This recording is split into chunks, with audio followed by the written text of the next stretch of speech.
अचणो अज ठारे दिल वठ जो अल्लाह अज ठारे दिल वठ जो कुछ हट जो साईं रस्ते ता कुछ हट जो यार हिता अचणो जियां पहुंच।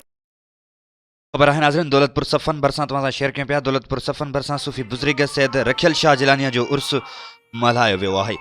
गुलाम मुस्तफ़ा जुणे जी रिपोर्ट मुताबिक़ दौलतपुर सफ़न बरसां ॻोठ रहीम बख्श डायरीअ में सिंध जे मशहूर रूहानी सूफ़ी बुज़ुर्ग सैयद रखियल शाह जिलानी जो उर्स मुबारक निहायत अक़ीदत ऐं एहतराम सां मल्हायो वियो आहे।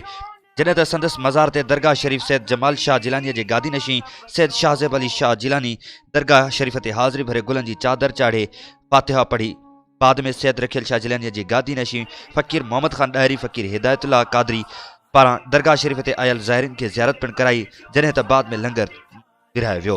जॾहिं त फ़कीर अली मोहम्मद डायरी इलाही बख्श डायरी पारां दरगाह शरीफ़ ते आयल सभिनी माण्हुनि जे बहितरीन नमूने ख़िदमत कई ऐं चयो त अल्लाह साईं जा ही नेक बाना जन ते कबा अॾियल आहे, जन जी राह ते हलण सां ई काफ़ी परेशानियूं दूर थी वञनि थियूं ऐं राह निजात जो पिणु दर्स मिले थो।